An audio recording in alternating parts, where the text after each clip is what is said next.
ये weekly current affairs हम आपको क्लास को स्टार्ट करने वाले हैं। ठीक है, उसके बाद आपको जो मंथली करंट अफेयर्स अगस्त 2025 से बाद दिया जा रहा है उसको भी हम डिस्कस करेंगे। ठीक है, पहले हम वीकली से स्टार्ट किए, आपको वेंसडे तक, बुधवार तक। ठीक है, आप लोग को अक्टूबर 2025 का भी पीडीएफ मिल जाएगा। ठीक है, अक्टूबर नवंबर से पेंडिंग है, उसके बाद हम वीकली स्टार्ट कर दिए तो आपको दिसंबर ऑनवर्ड जो करंट अफेयर है वो आपको महीना नेक्स्ट मंथ शुरू होते ही आपको 10-12 तक आपको सारा करंट अफेयर्स मंथ का मिलता चला जाएगा आगे से। ठीक है, तो देखिए, सबसे पहला हम क्या करते हैं, नेशनल थीम को डिस्कस करते हैं।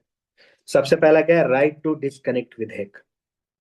ठीक है, अगर आप लोग पॉलिटी पढ़े होंगे तो उसमें क्या होता है कि निजी सदस्य विधेयक होता है।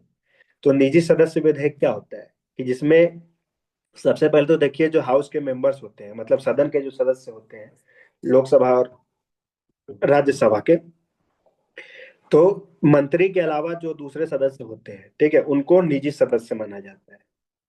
ठीक है, तो वैसे सदस्य जब कोई विधेयक लेके आते हैं, कोई कानून लेके आते हैं, तो उसको निजी सदस्य विधेयक बोला जाता है। ठीक है, तो इसमें होता यह है कि नॉर्मली जो पार्लियामेंट या संसद में जो आपका कार्रवाई होता है, तो उसमें जो कोई भी जो एजेंडा होता है या कोई भी जो कानून होता है, कोई भी जो विधेयक होता है, वो मेनली सरकार के द्वारा उसको संचालित किया जाता है। सारा बिल जो सरकार के द्वारा जो इंट्रोड्यूस किया जाता है, मैक्सिमम टाइम उसी पे चर्चा, वाद विवाद सब कुछ उसी पे होता है। ठीक है, लेकिन निजी सदस्यों के लिए भी पार्लियामेंट, संसद, हमारे संसद में ऐसा प्रथा है, ऐसा रूल है कि निजी सदस्यों के विधेयक के लिए भी एक समय का निर्धारण किया गया है। ठीक है, नॉर्मली क्या होता है कि आपको हर फ्राइडे को, ठीक है, हर शुक्रवार को जो निजी सदस्य, जो प्राइवेट मेंबर होते हैं, ठीक है, उनके तरफ से कुछ कानून पेश किया जाता है जो जन मुद्दों से संबंधित होता है। तो उसी कड़ी में ये नया विधेयक न्यूज में है जिसका नाम है राइट टू डिस्कनेक्ट, जिसको आपको एनसीपी की सांसद सुप्रिया सुले ने पेश किया है। ठीक है, आप सब जानते हुए कि एनसीपी कहाँ की पार्टी है, आपको महाराष्ट्र की रीजनल पार्टी है। ठीक है, मेनली जिसके अध्यक्ष कौन है, शरद पवार। ठीक है, उन्हीं की बेटी है सुप्रिया सुले। तो उन्होंने ये पहला निजी सदस्य विधेयक, उन्होंने ये निजी सदस्य विधेयक पेश किया जिसका नाम है राइट टू डिस्कनेक्ट। तो देखिए, राइट टू डिस्कनेक्ट क्या है ना, कि आज के समय में क्या आप देख रहे हैं कि वर्क लाइफ बैलेंस क्या होता है कि डिस्टर्ब हो गया लोगों का, है ना। कि हम और आप क्या सुनते हैं, अगर हमारे आपके मित्र अगर होंगे कॉर्पोरेट सेक्टर में या प्राइवेट एम्प्लॉय होंगे, तो प्राइवेट सेक्टर में, तो हम और आप क्या सुनते हैं कि ऑफिस के बाद भी काम करना पड़ता है, ईमेल करना पड़ता है, पीपीटी बनाना पड़ता है, जो भी है, फोन आ जाता है बॉस का, है ना। तो इससे क्या होता है कि वर्क लाइफ क्या है, उसका संतुलन बिगड़ गया है। तो इस चीज को रोकने के लिए राइट टू डिस्कनेक्ट विधेयक को इंट्रोड्यूस किया गया है, उसको पेश किया गया है, निजी विधेयक है। ठीक है, जिसमें मेनली मेनली इसका मकसद ये है कि काम के बाद, ठीक है, कार्य के बाद आपको कोई भी जो अधिकारी है, ठीक है, वो आपको काम करने के लिए मजबूर नहीं कर सकता, वो आपसे कोई प्रकार का कनेक्शन, कोई भी प्रकार का आपसे जो कांटेक्ट है वो स्थापित नहीं कर सकता है। ठीक है, छुट्टी के बाद या कार्य समय का जो टाइम होता है 9 to 5 या 9 to 6, उसके बाद। ठीक है, ताकि ये जो वर्क लाइफ का जो बैलेंस है वो बना रहे। ठीक है, और ये भारत ऐसा पहला देश नहीं होगा, अगर ये बिल पास हो जाता है तो भारत ऐसा पहला देश नहीं होगा। 2024 में आपको ऑस्ट्रेलिया ने इस चीज को, इससे संबंधित कानून को पारित किया है। उसके अलावा फ्रांस और इटली जैसे जो यूरोपियन देश हैं या विकसित देश है, उन्होंने पहले ही इस कानून को अपने यहाँ पारित करा रखा है। ठीक है, तो ये हो गया राइट टू डिस्कनेक्ट बिल। उसके बाद आ जाता है गर्ग पहल। ठीक है, जिसका नाम है ग्लोबल, इंग्लिश में इसको बोला जाएगा global indices for reforms and growth initiative. ठीक है, इसका जो केंद्रीय समन्वयक है, मतलब जो कोऑर्डिनेट करेगा इस इनिशिएटिव को, वो है आपको नीति आयोग का एक संस्था है जिसका नाम है विकास निगरानी एवं मूल्यांकन कार्यालय, development monitoring and evaluation office. ठीक है, तो देखिए इसके तहत क्या होगा ना, कि आप देखते होंगे कि अगर आप न्यूज को पढ़ते होंगे तो क्या होता है कि बहुत सारा जो ग्लोबल इंडाइसेज है, मतलब जो वैश्विक जो सूचकांक है, ठीक है, जैसे मानव विकास हो गया, चाहे वैश्विक वैश्विक भूख सूचकांक आ जाता है, तो इस टाइप के सूचकांक में आप क्या देखते हैं, भारत का जो रैंकिंग है ना वो बहुत कम होता है। ठीक है, जैसे कि आपको वैश्विक जो भूख सूचकांक आता है, तो उसमें आपको हमारा जो रैंकिंग है भारत का, वो कई बार क्या होता है कि आपको जो कुछ जो अफ्रीकन देश है उनसे भी कम होता है। ठीक है ना, तो सरकार की तरफ से क्या तर्क दिया जाता है कि कहीं ना कहीं ये जो इंडाइसेज है, ये जो सूचकांक है वो भारत का जो वास्तविक स्थिति है उसको प्रदर्शित नहीं करता है। ठीक है, तो इस चीज को सही करने के लिए भारत सरकार ने यह पहल का शुरुआत किया है जिसका नाम है global indices for reforms and growth initiative. ठीक है, तो देखिए होता यह है ना कि ये टाइप का जो इंडाइसेस, ये जो सूचकांक होता है ना, इसका अगर आप लोग इंटरनेशनल रिलेशन पढ़े होंगे तो उसमें एक सॉफ्ट पावर का कॉन्सेप्ट होता है।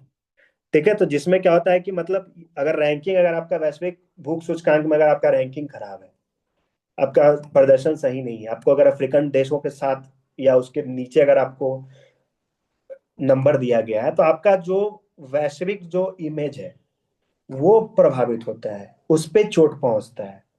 ठीक है, तो इसलिए सरकार ने यह पहल को शुरुआत किया है ताकि हमारा जो वैश्विक जो सूचकांक है उसमें हमारा प्रदर्शन, हमारा जो वास्तविक स्थिति है उसके अनुसार प्रदर्शित हो। ठीक है, तो इसके लिए जो केंद्रीय समन्वयक होगा वो है विकास, निगरानी एवं मूल्यांकन कार्यालय, जो नीति आयोग की एक निकाय है। ठीक है, नीति आयोग का एक बॉडी है। ठीक है, इसके तहत आपको 17 नोडल मंत्रालय होंगे। ठीक है, और इसके लिए 26 वैश्विक सूचकांकों को चिन्हित किया गया है। ठीक है, जिसके ऊपर सरकार फोकस करेगी। ठीक है, जिसके ऊपर सरकार अपना ध्यान लगाएगी कि इन 26 वैश्विक सूचकांकों में हमारा जो प्रदर्शन है, ठीक है, वो सुधरे। ठीक है, उसमें हमारी जो वास्तविक स्थिति है वो परिलक्षित हो। ठीक है, तो इस पहल के लिए गर्ग जो इनिशिएटिव है, जो गर्ग पहल है, इसका शुरुआत किया गया है। ठीक है, अब हम आते हैं जन केंद्रित शासन के लिए सरकारी संस्थानों का नाम बदलना। तो क्या हुआ है, प्रधानमंत्री नरेंद्र मोदी जो प्रधानमंत्री कार्यालय है उसका नाम उन्होंने बदल के क्या कर दिया है, सेवा तीर्थ कर दिया है। ठीक है, आपसे क्वेश्चन पूछा जा सकता है कि सेवा तीर्थ से क्या तात्पर्य है। ठीक है, या प्रधानमंत्री कार्यालय का नाम बदल कर क्या रख दिया गया है, हो सकता है आपको सेवा तीर्थ दे दे, लोक लोक भवन दे दे, है ना।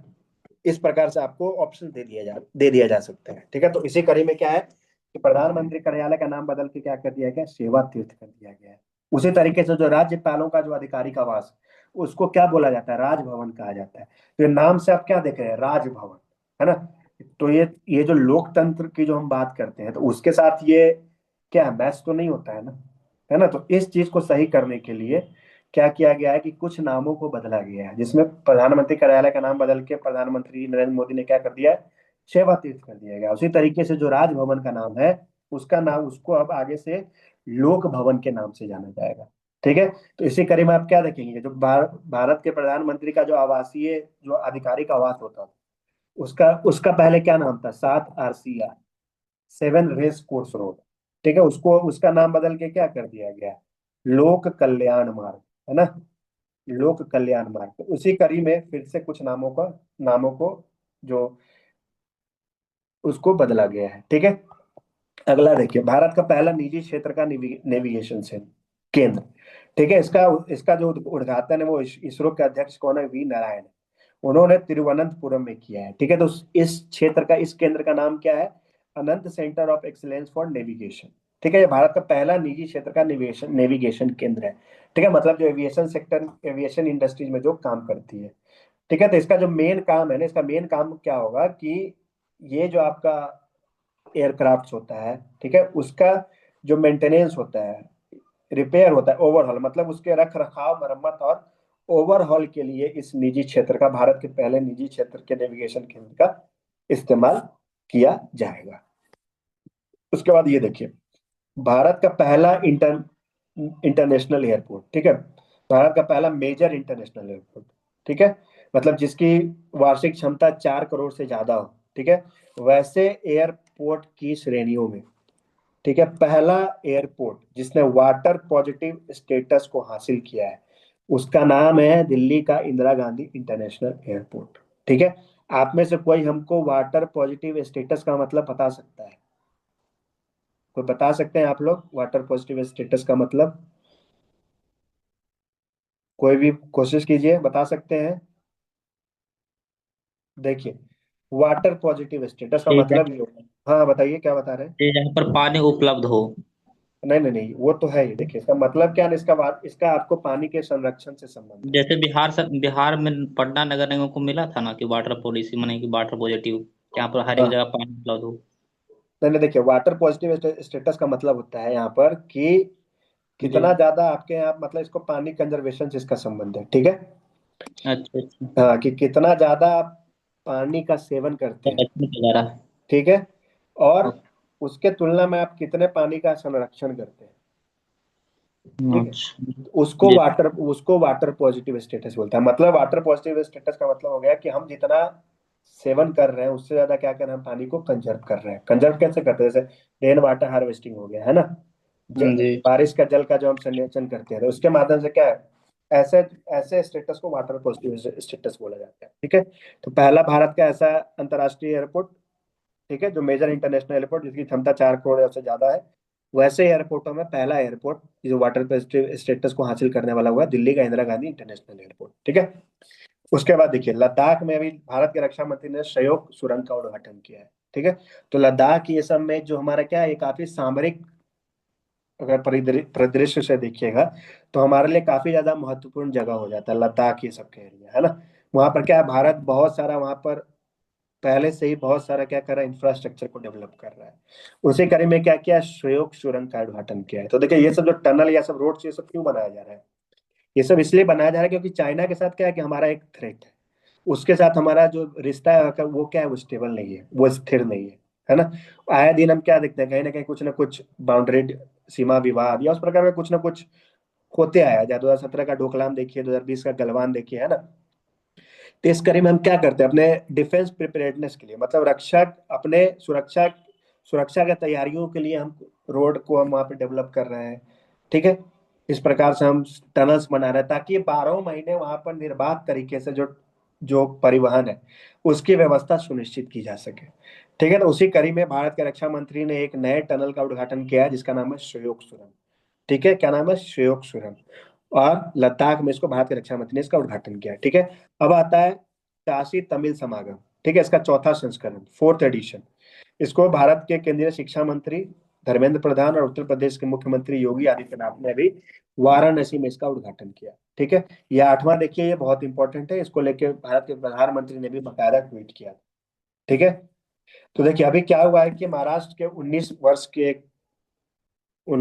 के एक युवा है जिनका नाम है वेद मूर्ति देवव्रत महेश रेखे, ठीक है, वेद मूर्ति महेश रेखे देव महेश रेखे। तो इन्होंने अभी क्या किया है कि वाराणसी में, ठीक है, शुक्ल यजुर्वेद की मध्यांजनी शाखा से, ठीक है, शुक्ल यजुर्वेद की मध्यांजनी शाखा से लगभग 2000 मंत्रों का उन्होंने गहन 50 दिवसीय, ठीक है, निर्बाध दंडकरम प्रयाणम पूरा करके एक दुर्लभ उपलब्धि हासिल किया है, ठीक है। मतलब 50 दिनों तक इन्होंने ये 2000 मंत्रों का निर्बाध तरीके से गहन उसका मंत्रोच्चारण किया है, ठीक है। और ये ऐसा कहा जा रहा है कि ये लगभग 200 सालों के बाद, ठीक है, ये लगभग 200 सालों के बाद ऐसा किसी व्यक्ति ने किया है, ठीक है। और ऐसा कहा जाता है कि हमारे पूरे सांस्कृतिक इतिहास में ऐसा करने वाले बहुत कम लोग हैं, ठीक है। तो इसलिए ये सांस्कृतिक अगर पहलू देखिएगा तो उस हिसाब से ये काफी ज्यादा महत्वपूर्ण न्यूज हो जाता है, ठीक है। तो आपको उस व्यक्ति का नाम याद रखना है, उस युवा का नाम याद रखना है, और वो कहाँ से है, महाराष्ट्र से। उनका नाम क्या है, वेद मूर्ति देवव्रत महेश रेखे, ठीक है। अब हम आते हैं अंतर्राष्ट्रीय पे, पाकिस्तान के पहले चीफ ऑफ डिफेंस फोर्सेस, ठीक है। तो इसमें देखिए सबसे पहले तो आपसे ये पूछा जा सकता है कि हाल ही में किस देश ने अपना 27वां संवैधानिक संशोधन किया। ये बहुत ज्यादा न्यूज में था, ठीक है, कि ठीक है, क्योंकि इसी संशोधन के कारण कुछ सुप्रीम कोर्ट के जजेस ने भी रेजिग्नेशन पाकिस्तान में दिया है, ठीक है। तो पाकिस्तान के पहले चीफ ऑफ डिफेंस फोर्सेस कौन है, उनका नाम है फील्ड मार्शल असीम मुनीर, ठीक है। तो आप जानते होंगे कि ऑपरेशन सिंदूर के समय भी देखे होंगे कि क्या है ये आसिम मुनीर कौन है, आसिम मुनीर पाकिस्तान के आर्मी के, ठीक है, पाकिस्तान के आर्मी के क्या है, मतलब वो सेना प्रमुख है पाकिस्तान के, ठीक है। और पाकिस्तान में आप जानते हैं कि सेना प्रमुख का क्या रोल होता है ना। उनके उनका जो घरेलू राजनीति है उसमें किस तरीके से जो सेना प्रमुख है उनका क्या वर्चस्व होता है, वह किस तरीके से चीजों को डिक्टेट करते हैं, ठीक है, उसके बारे में हम और आप सब जानते हैं, ठीक है। तो ऐसा ही कहा जा रहा है कि 27वें संशोधन के माध्यम से, संवैधानिक संशोधन के माध्यम से एक पद को क्रिएट किया गया जिसका नाम है चीफ ऑफ डिफेंस फोर्सेस। तो नाम से ही आपको सजेस्ट हो रहा होगा कि इसमें क्या होगा, कि जितने भी तीन जो आपको सशस्त्र बल होते हैं, ठीक है, जिसमें आपको सेना हो गया, वायुसेना हो गया, ठीक है, या आपको नेवी हो गया, ठीक है, तो इन तीनों का एक सुप्रीम कमांडर होगा, सर्वोच्च कमांडर होगा, जिसका नाम है चीफ ऑफ डिफेंस फोर्सेस। ठीक है, इसीलिए ये न्यूज में कहा जा रहा है कि इसके थ्रू जो असीम मुनीर है वो अपना जो शक्ति है उसको और ज्यादा मजबूत करता चला जा रहा है। ठीक है, तो पहला व्यक्ति चीफ ऑफ डिफेंस फोर्सेज में पाकिस्तान का नियुक्त वाला कौन है? असीम मुनीर। ठीक है, इसी को अगर आप लोग करंट अफेयर पढ़ रहे होंगे तो ऑपरेशन सिंदूर के बाद क्या है, इसको वहां पर फील्ड मार्शल का उपाधि दिया गया असीम मुनीर को। ठीक है, और असीम मुनीर जनरल अयूब के बाद लगभग 50 साल के बाद पाकिस्तान का पहला व्यक्ति है जिसको फील्ड मार्शल को उपाधि दिया गया। ऑपरेशन सिंदूर में क्या हुआ उसके बाद भी, है ना। तो ये क्या दिखला रहा है कि असीम मुनीर का जो वहां के पावर पे जो कंट्रोल है, ठीक है, वहां पे सरकार पे उसका जो वर्चस्व है उसको ये प्रदर्शित करता है। ठीक है, तो पहला आपको है कौन है? असीम मुनीर। ठीक है, ये जो सीडीएफ है, चीफ ऑफ डिफेंस फोर्सेज है, ये chairman joint chiefs of staff committee का को इसने रिप्लेस किया, उसका स्थान लिया है। ठीक है, जिसको 27वें संवैधानिक संशोधन के माध्यम से समाप्त कर दिया गया है। उसके बाद देखिए, अफ्रीका में रूस का पहला नौसैनिक अड्डा, ये रूस कहाँ पे बनाएगा पहला नौसैनिक अड्डा? सूडान में बनाएगा। ठीक है, सूडान में कहाँ पे बनाएगा? पोर्ट सूडान में। ठीक है, पोर्ट सूडान जो है वहां पर रूस अपना पहला अफ्रीका का नौसैनिक अड्डा बनाएगा। तो पोर्ट सूडान कहाँ पे स्थित है? वो आपको रेड सी में स्थित है, लाल सागर में स्थित है। ठीक है, जिसके तहत क्या होगा कि वहां पे पोर्ट बना के जो रशिया है वो स्वेज नहर से जो भी ट्रेड होता है, ठीक है, उसके ऊपर वो निगरानी रख पाएगा। ठीक है, तो आपको क्या याद रखना है कि रशिया का पहला नौसैनिक अड्डा कहाँ पे बन रहा है? सूडान में बन रहा है। किस पोर्ट पे बन रहा है? पोर्ट सूडान में बन रहा है, जिससे, ठीक है, जो लाल सागर पे स्थित है और जिससे स्वेज नहर पे जो भी निगरानी है उस पर रखने में मदद मिलेगा। अब देखिए, अंतर्राष्ट्रीय नागरिक उड्डयन दिवस आप सब देख रहे होंगे, इंडिगो क्राइसिस के कारण जो नागरिक उड्डयन डिपार्टमेंट है वो कितना ज्यादा न्यूज में है। ठीक है, या बिहार सरकार ने भी किस तरीके से अभी पहला अपना सिविल एविएशन डिपार्टमेंट को गठित किया है। ठीक है, जिसमें आपको पहले मंत्री कौन बने? नीतीश कुमार साउंड बने। नहीं आ रहा सर। हाँ, साउंड नहीं क्या आ रहा। क्या बोल रहे हैं? बीच में साउंड नहीं आ रहा था। हाँ, तो देखिए, तो इसके कारण क्या है कि इसके बारे में हमको थोड़ा पता होना चाहिए। ठीक है, तो अंतर्राष्ट्रीय नागरिक उड्डयन दिवस आपको 7 दिसंबर को मनाया जाता है। ठीक है, हर 7 दिसंबर को हर साल। थीम क्या है? सुरक्षित आकाश और सभी के लिए सतत विकास भविष्य। अब सवाल आता है कि 7 दिसंबर को क्यों मनाया जाता है? तो देखिए, 7 दिसंबर को इसलिए मनाया जाता है कि इसी दिन शिकागो 1944 में शिकागो कन्वेंशन पर हस्ताक्षर हुआ था। ठीक है, और इस कन्वेंशन के माध्यम से अंतर्राष्ट्रीय नागरिक उड्डयन संगठन का स्थापना हुआ था। ठीक है, मतलब जो अंतर्राष्ट्रीय नागरिक उड्डयन संगठन है, ये आपको जो पूरा जो वैश्विक स्तर पर जो नागरिक उड्डयन का जो रूल्स एंड रेगुलेशन है, ठीक है, जो कानून है, उसको यही संस्था बनाती है। ठीक है, जिसका नाम है आपको अंतर्राष्ट्रीय नागरिक उड्डयन संगठन। ठीक है, तो इसको जब 1944 में शिकागो कन्वेंशन के माध्यम से बनाया गया था, और ये शिकागो कन्वेंशन 7 दिसंबर को साइन किया गया था, इसलिए इस दिन क्या किया जाता है? अंतर्राष्ट्रीय नागरिक उड्डयन दिवस मनाया जाता है। अच्छा, आप लोग हमको एक बात बता सकते हैं कि भारत के नागरिक उड्डयन मंत्री कौन है? बता सकते हैं आप लोग? सर मोहन करके है कोई बीच में मोहन। ये आप लोग को अभी इंडिगो क्राइसिस के कारण आपको इनका नाम याद रखना चाहिए। हाँ राम नाइट। खासतौर से अगर एईडी वगैरह बिहार ऐसा ही सब का एग्जाम दे रहे हैं तो उसके लिए आपके लिए इम्पोर्टेंट है। ठीक है, राम मोहन नायडू, उन्होंने, मतलब ये भारत के केंद्रीय नागरिक उड्डयन मंत्री है। ठीक है, अच्छा, इंडिगो न्यूज में था तो आप लोग इंडिगो के सीईओ का नाम बता सकते हैं? कभी कभी अतरंगी सवाल ऐसे पूछ देती है एग्जाम बोर्ड, जिसलिए हम आपसे पूछ रहे हैं। इंडिगो का सीईओ का नाम आपको पता है? नहीं नहीं सर। Peter Elbers. ठीक है, इंडिगो का सीईओ का नाम, क्योंकि इंडिगो क्राइसिस के कारण ये भी काफी ज्यादा चर्चा में था। अब देखिए, अफ्रीका देश में एक कंट्री है, ठीक है, एक जहाँ पे सेना का शासन लागू हुआ है, ठीक है, जहाँ पे मिलिट्री कू हो गया है, उसका नाम है गिनी बिसाऊ। ठीक है, आपसे पूछा जा सकता है कि हाल ही में अफ्रीका के किस देश में तख्ता पलट हुआ है या सेना का शासन लागू हुआ है, तो उस देश का नाम है गिनी बिसाऊ। ये आपको पश्चिमी अफ्रीका का एक देश है। जहां पर तख्ता पलट हुआ और सेना का शासन लागू हो गया। अब हम आते हैं भारत रूस वार्षिक शिखर सम्मेलन। ठीक है, व्लादिमीर पुतिन आप जानते हैं कि 4 से 5 दिसंबर तक वो भारत दौरे पर आए थे। ठीक है, तो ये सिग्निफिकेंट क्यों था, ये महत्वपूर्ण क्यों था? महत्वपूर्ण इसलिए था क्योंकि 2022 में जब रूस यूक्रेन का युद्ध स्टार्ट हुआ उसके बाद से रूसी राष्ट्रपति का यह पहला भारत यात्रा था। ठीक है, और भारत रशिया का जो 23वां वार्षिक शिखर सम्मेलन है उसमें वो शिरकत करने के लिए वो राजकीय दौरे पर आए थे। तो आपको एक बात पता होना चाहिए कि जो शिखर सम्मेलन का मतलब क्या होता है, बता सकते हैं? आप में से कोई बता सकते हैं शिखर सम्मेलन का क्या मतलब होता है? कोई भी? तो ऐसा हो सकता है कि जहाँ दो देशों के राष्ट्राध्यक्ष आपस में मिलते हैं बिल्कुल बिल्कुल, और शिखर शिखर सम्मेलन का वही मतलब होता है। ठीक है, नाम से आपको गेस कर लीजिए शिखर। ठीक है, मतलब जो हेड ऑफ द स्टेट के लेवल पे जो मीटिंग्स होता है ना, राष्ट्राध्यक्ष के लेवल पे जो मीटिंग होता है उसको वार्षिक शिखर सम्मेलन कहा जाता है। और भारत जो वार्षिक शिखर सम्मेलन है वो सिर्फ दो देशों के साथ वर्तमान में आयोजित करता है। एक है रूस, ठीक है, वो हम आपको एडिशनल इंफॉर्मेशन दे रहे हैं, और दूसरा है जापान। ठीक है, मतलब इन दो देशों के साथ वार्षिक सम्मेलन हर साल होगा ही होगा।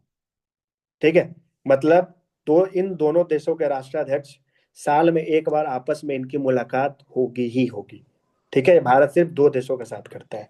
ठीक है, और आपको थोड़ा एक ये भी जानना चाहिए कि रूसी राष्ट्रपति जब भारत के दौरे पर आए थे तो एक और संस्था न्यूज में था, इंटरनेशनल क्रिमिनल कोर्ट, अंतर्राष्ट्रीय आपराधिक न्यायालय। उसके बारे में आप लोग कुछ जानते हैं?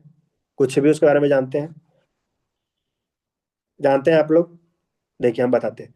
अंतर्राष्ट्रीय हाँ सर, आपराधिक, हाँ हाँ, जी अंतर्राष्ट्रीय सर। आपराधिक न्यायालय क्या था कि उसने यूक्रेन युद्ध के लिए, ठीक है, यूक्रेन युद्ध के लिए, ठीक है, रशिया के राष्ट्रपति व्लादिमीर पुतिन के ऊपर एक अरेस्ट वारंट उसने रिलीज किया हुआ है। ठीक है, तो उस पे भी, उस पे सवाल ये हुआ था कि, उस पे चर्चा ये हुआ था कि क्या भारत भारत को मतलब भारत में क्या इनके ऊपर कोई कार्रवाई हो सकती है, क्योंकि अंतर्राष्ट्रीय आपराधिक न्यायालय ने इनके ऊपर जब अरेस्ट वारंट रिलीज किया हुआ है। ठीक है, तो सब आपको ये जानना चाहिए कि भारत अंतर्राष्ट्रीय आपराधिक न्यायालय का हस्ताक्षर करता नहीं है।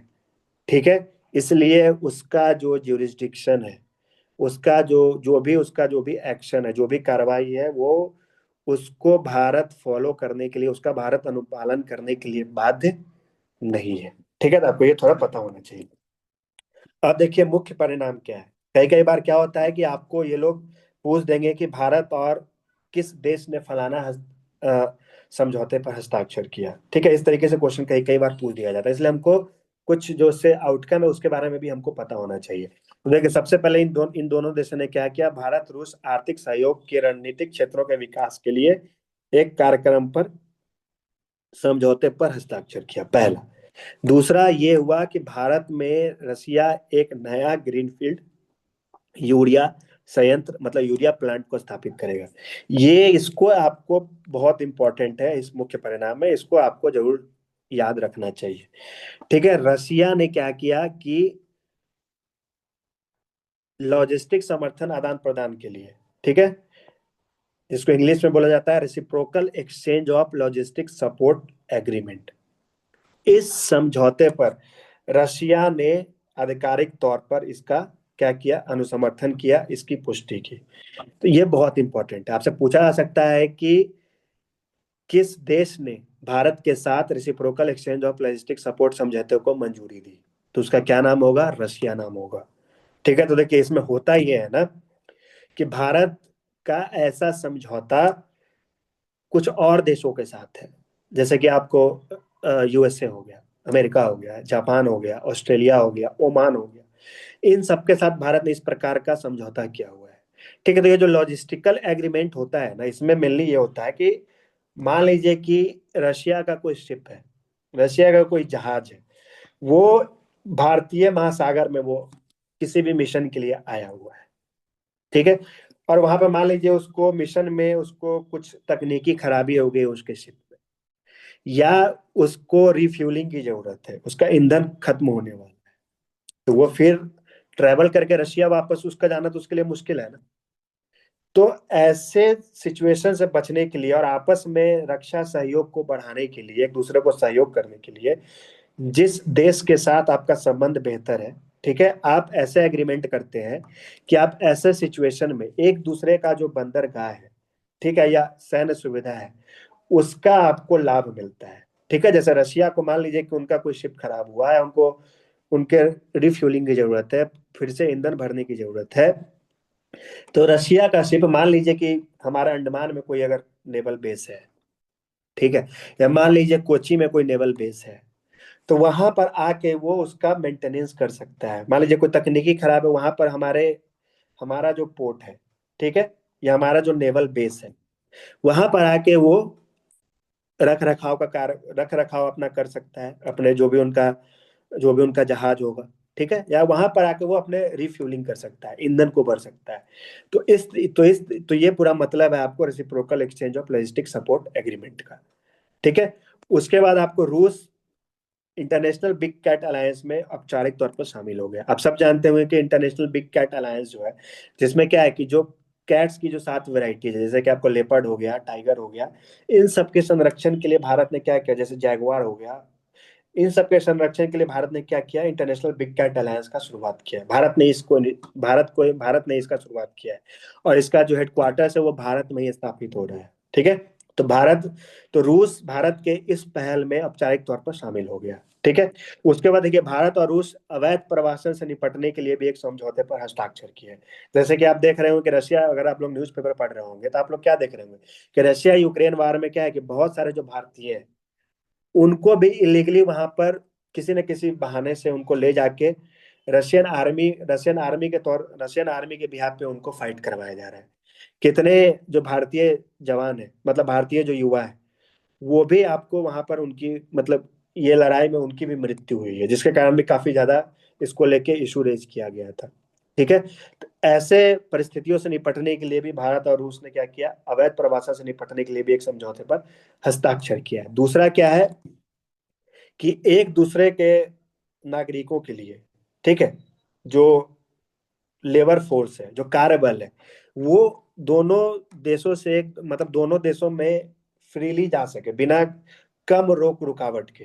ठीक है, तो इस चीज को सुनिश्चित करने के लिए क्या किया गया है, temporary labour activity of citizens of one state in the territory of other state, इस एग्रीमेंट पर साइन किया है। ठीक है, जिससे क्या हुआ कि भारत के जो कुशल श्रमिक है, चाहे वो निर्माण के क्षेत्र में हो, कृषि में हो, आईटी में हो, तो ऐसे लोगों का क्या है कि जो मूवमेंट है, ठीक है, वो आसान होगा इस एग्रीमेंट के बाद, इस एग्रीमेंट के साइन होने से। ठीक है, तो ये एग्रीमेंट भी साइन किया गया, और भारत इसको अगर देखा जाए तो इसको मोबिलिटी एग्रीमेंट भी वैसे कहा जाता है। ठीक है, भारत ने रशिया के अलावा ऐसा जो एग्रीमेंट है वो आपको इटली के साथ, जर्मनी के साथ, ठीक है, ऐसे 3-4 और देशों के साथ भारत ने साइन किया हुआ है, हस्ताक्षर किया हुआ है। ठीक है, उसके बाद क्या है कि भारत और रूस जो है, ये लोग आपस में एक दूसरों के बीच कनेक्टिविटी को सुधारने के लिए, ठीक है, कुछ इनिशिएटिव्स को ये लोग ऑलरेडी उस पर काम कर रहे हैं। ठीक है, जिसका नाम है आपको पहला है अंतर्राष्ट्रीय उत्तर दक्षिण परिवहन गलियारा, दूसरा है आपको चेन्नई व्लादिवोस्तोक समुद्री गलियारा, तीसरा है आपको उत्तरी समुद्री मार्ग आर्कटिक। ठीक है, ऐसा जो प्रमुख परिवहन गलियारा है, उसके विकास को भी तेज करने के लिए इन दोनों देशों ने आपस में एक सहमति जताई है। ठीक है, और भारत ने यह भी सहमति जताया है कि वो रूसी नागरिकों को 30 दिनों तक निशुल्क ई पर्यटक वीजा भी प्रदान करेगा। ठीक है, तो इस प्रकार से ये मुख्य परिणाम है भारत व्लादिमीर पुतिन जब भारत दौरे पे आए थे तब। ठीक है, अब आता है अंतर्राष्ट्रीय लोकतंत्र एवं निर्वाचन सहायता संस्थान, international institute for democracy and electoral assistance. ठीक है, ये भारत इसका अध्यक्ष पहली बार बना है, और आप सब देख रहे होंगे कि कितना ज्यादा भारत के चुनाव आयोग को लेकर चर्चा हो रहा है, इनके ऊपर कितना ज्यादा एलिगेशंस और जो भी लगाए जा रहे हैं, है ना, जो भी राजनीतिक इनके ऊपर आरोप लगाया जा रहा है, इसके कारण कितना चर्चा में है। इसी चर्चा के बीच एक जो महत्वपूर्ण अंतर्राष्ट्रीय संस्था है, जिसका नाम है आपको अंतर्राष्ट्रीय लोकतंत्र एवं निर्वाचन सहायता सहायता संस्थान, उसका पहला बार भारत क्या है, अध्यक्ष बना है। ठीक है, और भारत के अध्यक्ष के तौर पर इसमें भारत का जो प्रतिनिधित्व करेंगे उनका नाम है ज्ञानेश कुमार। ठीक है, और ये ज्ञानेश कुमार कौन है, भारत के मुख्य निर्वाचन आयुक्त है। और भारत के साथ साथ इसके जो उपाध्यक्ष, जो दो देशों को नियुक्त किया गया है। वो कौन से 2 देश है? मॉरिशस है और मेक्सिको है। आपको ये भी ध्यान रखना है कि हो सकता है आपको थीम पूछ दे, है ना, कि का भारत ने जो इस संस्था का अध्यक्षता को संभाला है, तो किस थीम के अंतर्गत भारत काम करेगा। ठीक है, तो उस थीम का नाम है समावेशी, शांतिपूर्ण, सुदृढ़ एवं सतत विश्व के लिए लोकतंत्र। ठीक है, democracy for an inclusive, peaceful, resilient and sustainable world. ठीक है, तो ये सारा जानकारी आपको पता होना चाहिए। अब आते हैं इस संस्था के बारे में, हमको थोड़ा बेसिक जानकारी जानते हैं। ठीक है, सबसे पहले तो इसकी स्थापना 1995 में की गई थी। ठीक है, तो भारत 30 इस संस्था के 30 साल पूरा होने के उपलक्ष्य में, ठीक है, भारत इस संस्था का सदस्य बना है। इसका मुख्यालय कहाँ है? स्टॉकहोम, जो स्वीडन की राजधानी है। इसके सदस्य देश कितने हैं? 25।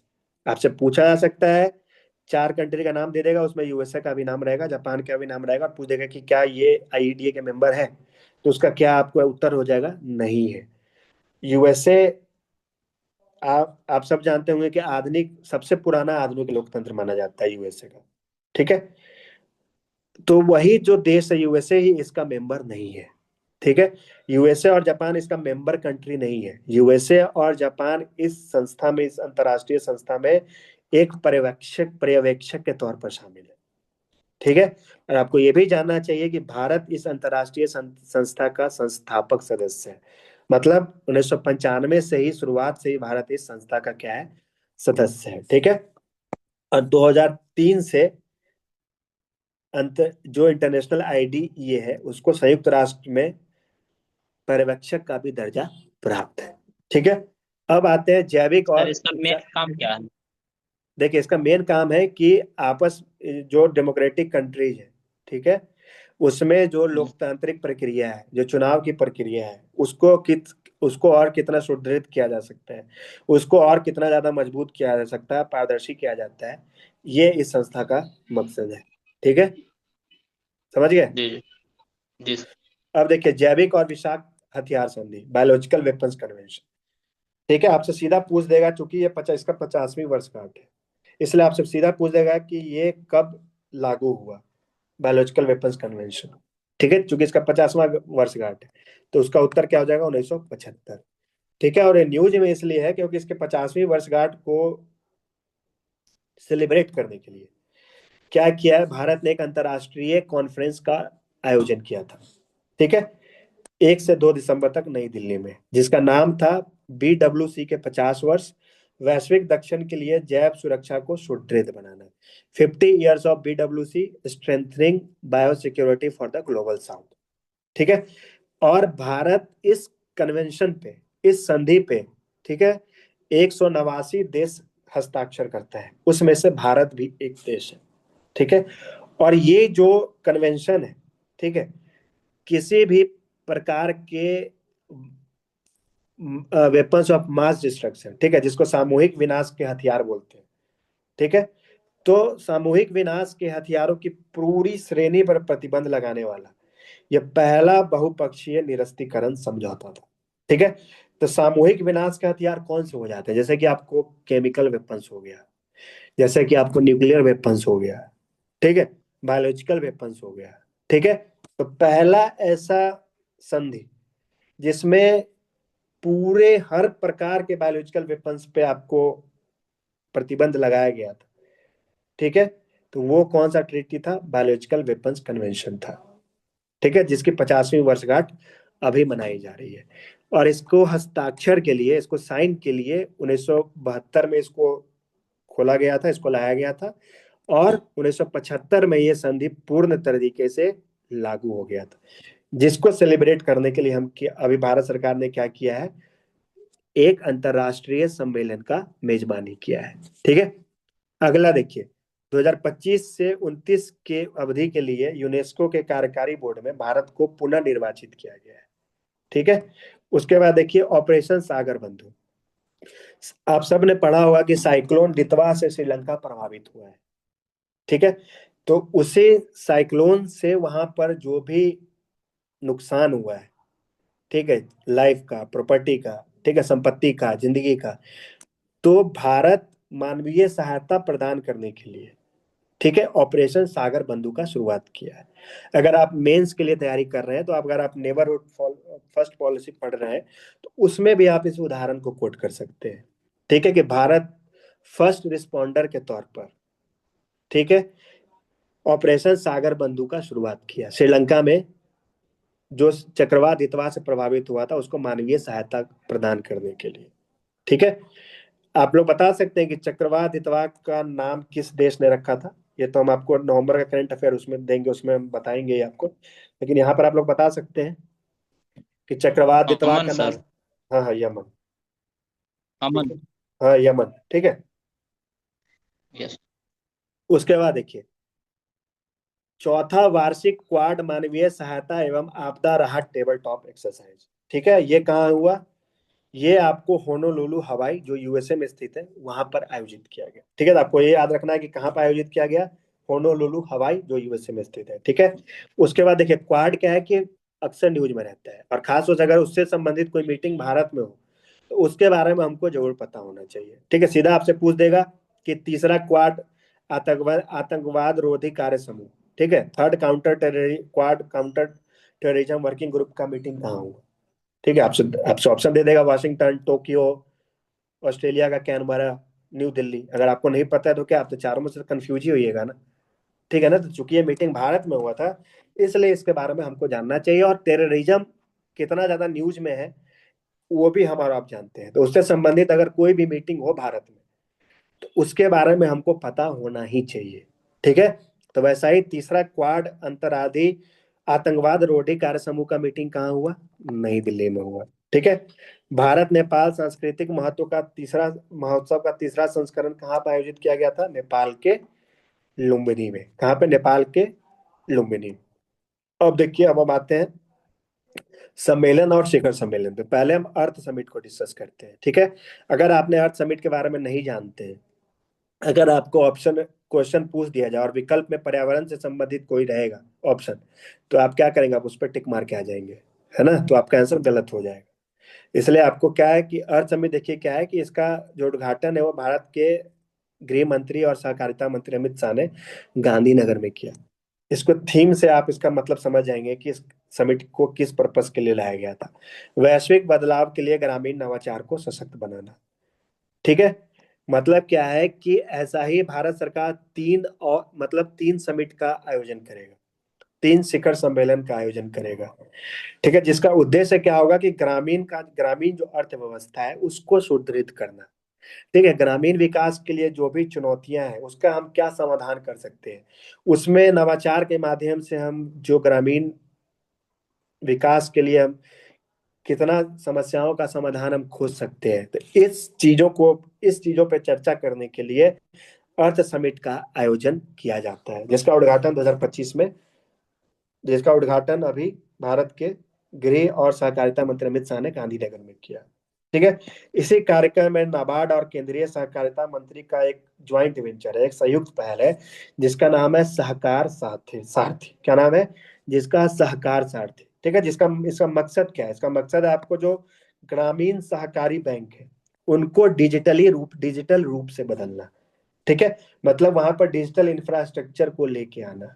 ठीक है, ताकि आप इंटरनेट बैंकिंग ये सब का जो सुविधा है वो जो ग्रामीण सरकारी बैंक के जो खाता धारक है उनको भी वो सारी सुविधाएं मिल सके। ठीक है, और यही सहकारी सारथी के माध्यम से, ठीक है, ग्रामीण सहकारी बैंकों के लिए 13 से अधिक डिजिटल सेवाओं का उद्घाटन भी किया गया। ठीक है, इसी कॉन्फ्रेंस में किया गया था। ठीक है, अर्थ समिट में ही किया गया था। उसका देखिए, क्षेत्रीय आर्टिफिशियल इंटेलिजेंस प्रभाव सम्मेलन, ये कहाँ पे आयोजित किया गया था? मेघालय की राजधानी शिलोंग में। विषय क्या था इसका? नागरिक सशक्तिकरण के लिए एआई, स्मार्ट शासन, बेहतर जीवन। AI for citizen empowerment, smart governance, better life. अच्छा, आप लोग बता सकते हैं कि जो चौथा एआई समिट है, ठीक है, जो चौथा एआई शिखर सम्मेलन है वो किस देश में होने वाला है 2026 में? भारत में। भारत में होने वाला है। नई उसका दिल्ली। उसका क्या नाम है? एआई, क्या नाम है? एआई ये। Action summit. हाँ, जो अभी पेरिस में हुआ था, थर्ड वाला।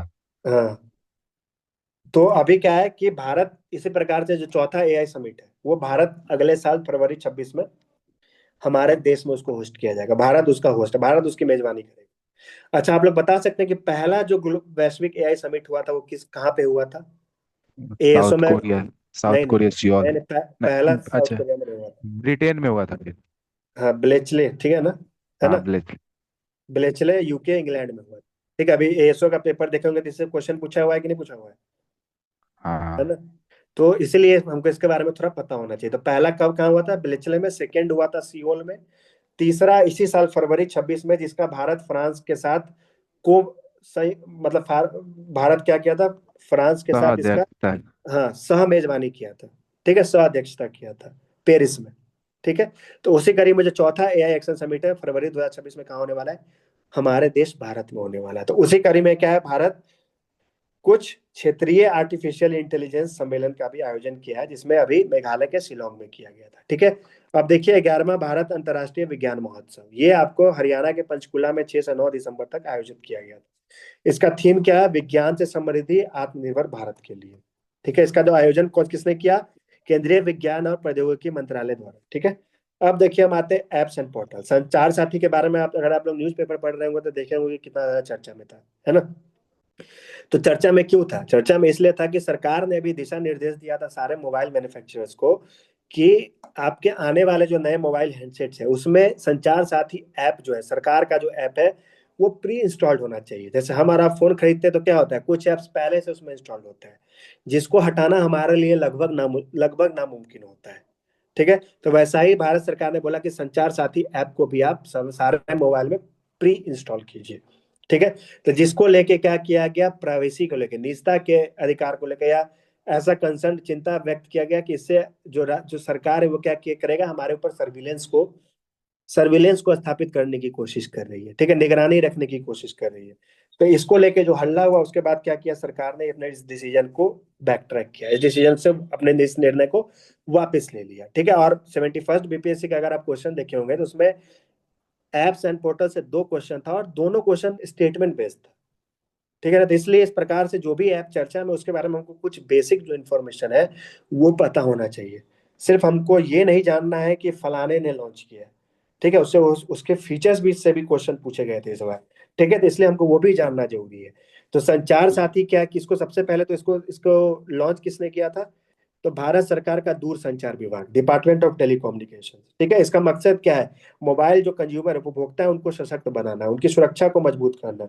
ठीक है, और सरकार का जो भी नागरिक केंद्रित पहल है उसके बारे में जो नागरिक है उनको सूचना देना, उसके उसकी जागरूकता को बढ़ाना। ठीक है, जो संचार साथी जो मोबाइल है वो आपको ऐप पे भी उपलब्ध है और वेब पोर्टल पे भी उपलब्ध है। ठीक है, अब देखिए ये कैसे नागरिकों को, मोबाइल उपभोक्ता को सशक्त करता है। जैसे कि मान लीजिए आपका फोन चोरी हो गया, फोन चोरी होगा तो उसका मिसयूज भी तो किया जा सकता है ना। ठीक है, जो एंटी स्टेट एलिमेंट है, ठीक है, जो क्रिमिनल एलिमेंट्स हैं वो तो आपके मोबाइल का मिसयूज भी कर सकते हैं, है ना? तो चोरी के फोन को, आप मोबाइल को अगर ब्लॉक करना है तो उसके लिए आप इसका इस्तेमाल कर सकते हैं। आपके नाम पे मान लीजिए कितने मोबाइल कनेक्शंस है, या आपके मान लीजिए आपके पहचान पत्र को किसी ने छेड़खानी करके, ठीक है, उसको फॉर्जरी करके अगर आपके नाम पे किसी ने कनेक्शन लिया हुआ तो आप उसको भी आप इससे मॉनिटर कर सकते हैं। और चक्षु नाम का विकल्प उस संचार साथी पोर्टल या ऐप पे उपलब्ध है, जिससे क्या होता है कि मान लीजिए आपके किसी के साथ कोई भी धोखाधड़ी हो, जैसे कि आप क्या देख रहे हैं आजकल, बहुत सारे साइबर फ्रॉड्स हो रहे हैं, डिजिटल अरेस्ट की हम कितनी बात देख रहे हैं। ठीक है, हमारे कोई अनवांटेड लिंक भेज के क्या किया जा रहा है, हमारे फोन को हैक कर लिया जा रहा है, उसके बाद हमारे हमारे हमारे बैंक से बैंकिंग ट्रांजेक्शन हो रहे हैं। तो इस प्रकार का जो भी वित्तीय धोखाधड़ी होता है, ठीक है, उसको उसको भी हम लोग क्या कर सकते हैं, चक्षु जो विकल्प है संचार साथी में जिसको मुहैया कराया गया है उसके माध्यम से हम लोग उन सारे जो वाक्य हैं, ठीक है, उसको भी हम लोग वहां पर रिपोर्ट कर सकते हैं। तो ये संचार साथी का पूरा मकसद है। अब आता है इन डैप। ठीक है, इसको किसने लॉन्च किया? राष्ट्रीय उद्योग अनुसंधान एवं विकास परिषद। इसका मकसद क्या है? इसका मकसद है कि जो एमएसएमई है, जैसे सूक्ष्म लघु और मध्यम उद्यम है, इंटरप्राइजेज है, इनके व्यवसाय को करने में जो ईज ऑफ डूइंग बिजनेस जिसको बोलते हैं, मतलब व्यवसाय करने में सुगमता को बढ़ाने के लिए, ठीक है, एक डिजिटल प्लेटफॉर्म को शुरुआत किया गया जिसका नाम है आपको इन डैप। अब हम आते हैं अर्थव्यवस्था के थीम पे। देखिए सहकार टैक्स, ये आपको नाम से ही सजेस्ट हो रहा होगा, है ना। सहकार मतलब क्या, कोऑपरेटिव, सहकारी, है ना। तो ये केंद्र सरकार का जो सहकारिता मंत्रालय है उसने इसको लॉन्च किया है, ठीक है। तो इसका जो परीक्षण चरण है उसको आपको गुजरात, जैसे पायलट प्रोजेक्ट भी बोलते हैं, इसको दिल्ली और गुजरात में, ठीक है। और इस सर्विस, इस सहकार टैक्सी को ऑपरेट करने के लिए क्या, किस ऐप का शुरुआत किया गया है, भारत टैक्सी ऐप का, ठीक है। और आपको ये ध्यान रखना है कि भारत का पहला सहकारी क्षेत्र। और आप सब जानते होंगे कि 2025 को क्या है, राष्ट्रीय सहकारिता सर दिवस। आवाज स्लो आ रहा है। रांची को भी स्लो आ रहा है क्या? हाँ सर। यस हाँ सर, सर। आवाज स्लो है। अब ठीक है। हाँ सर अब अब ठीक हाँ, है। तो देखिए जो, जी जी जी। हाँ ठीक ठीक, ये आपको पहला सहकारी टैक्सी सेवा है।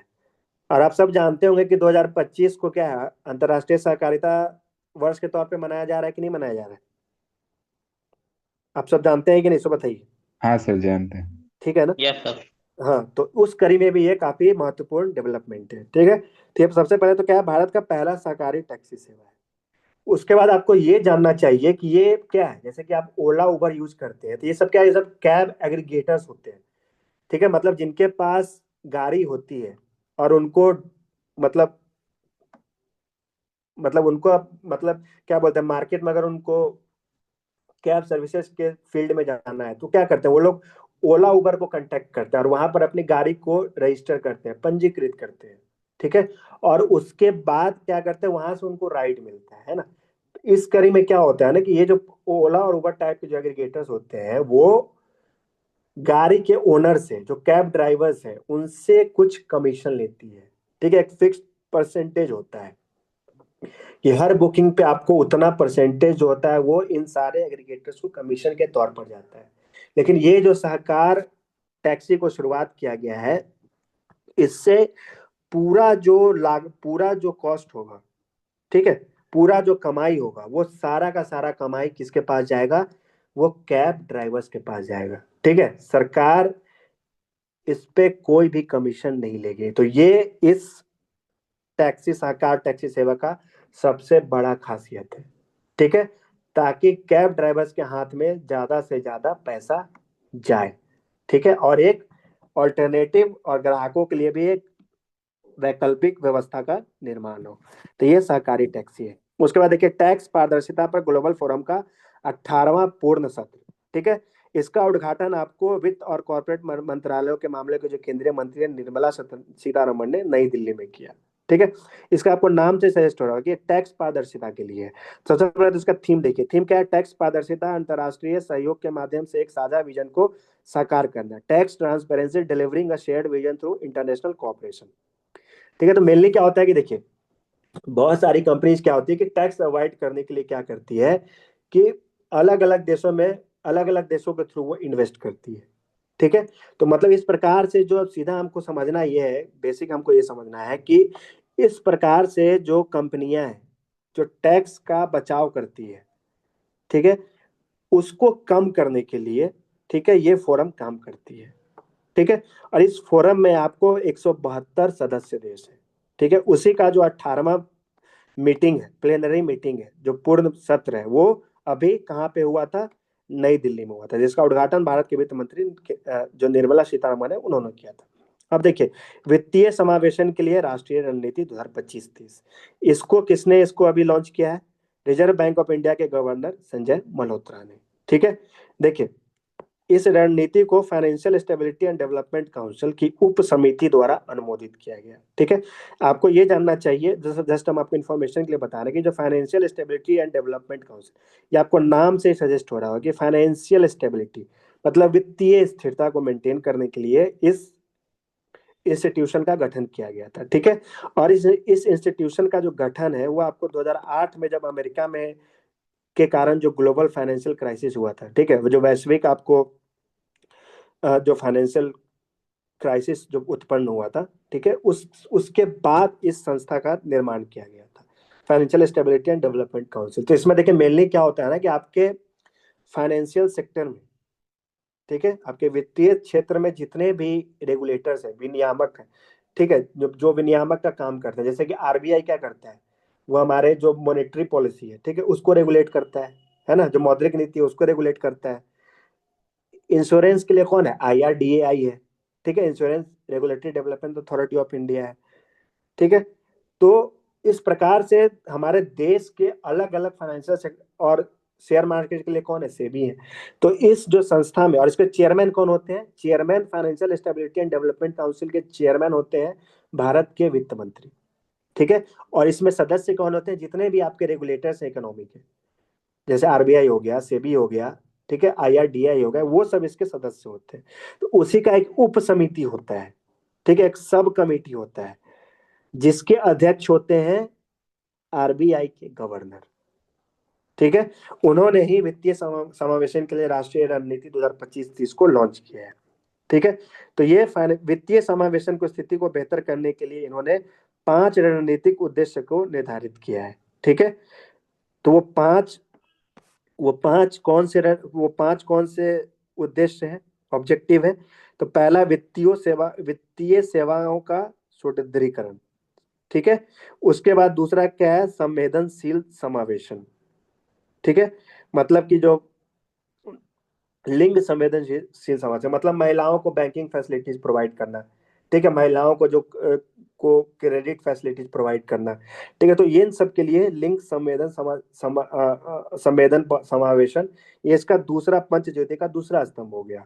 तीसरा हो गया आजीविका और वित्त को जोड़ना, मतलब किसी को बिजनेस करना है, जैसे MSMEज हो गया, या कोई छोटे जो व्यापारी होते हैं, अगर उनको किसी बिजनेस को शुरुआत करना है तो बैंक से उनको आसानी से कर्ज का मुहैया हो सके, ठीक है। ये तीसरा स्तंभ हो गया। चौथा हो गया वित्तीय साक्षरता, और पांचवा हो गया उपभोक्ता संरक्षण, ठीक है। तो ये वित्तीय समावेशन की राष्ट्रीय रणनीति के लिए जो 5 ज्योति का जो स्तंभ है, उसमें से ये 5 उसके स्तंभ है, ठीक है। अब आते हैं मसाला बॉन्ड्स।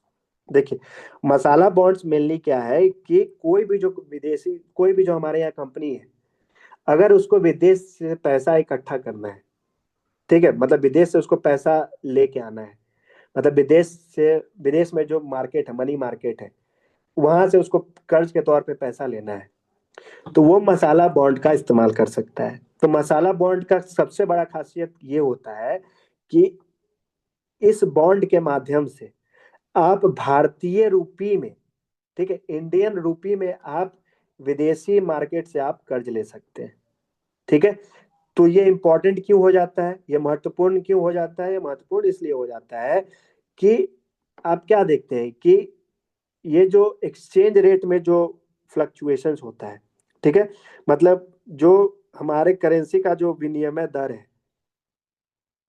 दूसरे देश की करेंसी के तुलना में, जैसे US डॉलर, अभी आपने कुछ दिन पहले क्या पढ़ा था कि लगभग 90 रुपीज टच कर गया था $1 का रेट, है ना। तो इस प्रकार का जो फ्लक्चुएशंस होता है ना, ये जो अस्थिरता होता है विदेशी मुद्रा में, उससे बचने के लिए ये मसाला बॉन्ड का उपाय सुझाया गया था, ठीक है, जिसमें क्या करता है भारतीय कंपनी, भारतीय रुपए में विदेशी मार्केट से पैसा कर्ज के तौर पर लेती है, ठीक है, मसाला बॉन्ड को रेज करके, ठीक है। और केरल पहला राज्य था जिसने आपको ऐसा बॉन्ड जारी किया था 2019 में, ठीक है। अब पहला मसाला बॉन्ड इंटरनेशनल फाइनेंस कॉरपोरेशन ने 2024 में असम और अवसंरचना परियोजना, मतलब इंफ्रास्ट्रक्चर प्रोजेक्ट्स के लिए जारी किया था, ठीक है। तो देखिए, जैसे हमारे यहाँ मसाला बॉन्ड है ना, तो वैसे ही क्या होता है, मेनली हर कंट्री के पास है ना ऐसा कुछ ना कुछ, जो मैच्योर इकोनॉमी है उनके पास कुछ ना कुछ ऐसा व्यवस्था है, जो उनके कुछ लोकल जो डिशेज हैं उसके नाम पे होता है। जैसे जापान में ऐसा ही बॉन्ड है, उसका नाम है डिम्सिम बॉन्ड, ठीक है, क्योंकि वहां पे डिम्सिम एक डिश है, ठीक है, डिम्सम ऐसे करके कुछ नाम है उसका। तो इस प्रकार से ये मसाला बॉन्ड हो गया, मतलब कि रुपए में जो अस्थिरता होती है विदेशी विदेशी मुद्रा के तुलना में, उससे बचने के लिए हम क्या करते हैं, रुपए रुपए में विदेशी पूंजी बाजार से हम क्या करते हैं, जो कॉर्पोरेट हाउसेज होते हैं वो कर्ज लेती है। तो ये हो गया आपको मसाला बॉन्ड। अब देखिए, गुजरात का जो बनास डेयरी है वो एशिया का सबसे बड़ा दूध उत्पादक डेयरी बन गया है, ठीक है। उसके बाद देखिए, नीति आयोग का फ्रंटियर टेक हब और अंतरराष्ट्रीय बिजनेस मशीन IBM ने, दोनों ने एक साथ मिलकर भारत को 2047 तक दुनिया की शीर्ष 3 क्वांटम अर्थव्यवस्थाओं में शामिल करने के लिए एक राष्ट्रीय रोड मैप को जारी किया था। इसमें क्वेश्चन ऐसे पूछ दिया जाता है कि नीति आयोग ने किसके सहयोग से, ठीक है, किसके सहयोग से भारत को 2047 तक दुनिया के शीर्ष 3 क्वांटम अर्थव्यवस्थाओं में शामिल करने के लिए एक राष्ट्रीय रोड मैप को जारी किया है। तो उसका आंसर क्या हो जाएगा? IBM। ठीक है, अगर आप देखेंगे तो ऐसा क्वेश्चन आपको मोटर व्हीकल MBI का जो एग्जाम हुआ था उसमें पूछा हुआ है, DSO का एग्जाम हुआ था उसमें पूछा हुआ है। देखो इस प्रकार से यहाँ पर ये क्वेश्चन पूछा जाता है। ठीक है, भारत 2025 में सर, अब तक, हाँ हाँ बताइए। क्वांटम इकोनॉमिक मतलब क्वांटम अर्थव्यवस्था क्या होता है जैसे? देखिए क्वांटम अर्थव्यवस्था मतलब हो गया कि आपके अर्थव्यवस्था में जो क्वांटम टेक्नोलॉजी जो होता है ना, ठीक हाँ। है, उसके यूज को बढ़ाना, ठीक है, उसको क्वांटम टेक्नोलॉजी को डेवलप करना, क्वांटम टेक्नोलॉजी बेस्ड जो भी आपको सॉल्यूशंस है उसको डेवलप करना को हम लोग क्वांटम अर्थव्यवस्था बोलते हैं। ठीक है, समझ गए? अब देखिए भारत क्या है कि 2025, भारत 2025 में अब तक का अपना सबसे ज्यादा अनाज का उत्पादन किया है। अब तक सबसे ज्यादा जो अनाज का उत्पादन हुआ है वो 2025 में हुआ, और कितना हुआ है? 357 मिलियन टन। ठीक है, उसका देखिए LPG का प्रत्यक्ष लाभ हस्तांतरण के लिए जो भारत सरकार इनिशिएटिव लेके आई थी 2015 में, ये न्यूज में था अभी इसलिए हम इसको कवर किए हैं। उसका नाम क्या था? पहल। आपसे पूछ दिया जा सकता है कि पहल जो योजना है उसका क्या मकसद है। ठीक है, तो पहल का मकसद ये था कि पहले क्या होता था ना कि अगर आप LPG गैस खरीदते थे तो आपको सरकार जो सब्सिडाइज रेट है, जो सब्सिडी वाला रेट है उस पे हमको मुहैया कराती थी। लेकिन पहल के बाद क्या हुआ कि सरकार हमको जो मार्केट रेट है उस पे हमको गैस देती है। ठीक है, और जो सब्सिडी का पैसा होता है, ठीक है, जो अनुदान का पैसा होता है उसको हमारे बैंक में ट्रांसफर करती है, जिसको हम लोग क्या बोलते हैं? DBT बोलते हैं, डायरेक्ट बेनिफिट ट्रांसफर बोलते हैं, प्रत्यक्ष लाभ हस्तांतरण बोलते हैं। ठीक है, तो LPG के लिए जो योजना शुरुआत किया गया था उसका क्या नाम था? पहल, जिसका फुल फॉर्म हो जाता है प्रत्यक्ष हस्तांतरित लाभ। ठीक है, यहाँ तक समझ गए? यहाँ तक कोई दिक्कत है? आगे बढ़े? आगे यस सर। बढ़े? हाँ। अच्छा एक यस मिनट सर। रुकिए, हाँ एक मिनट रुकिएगा।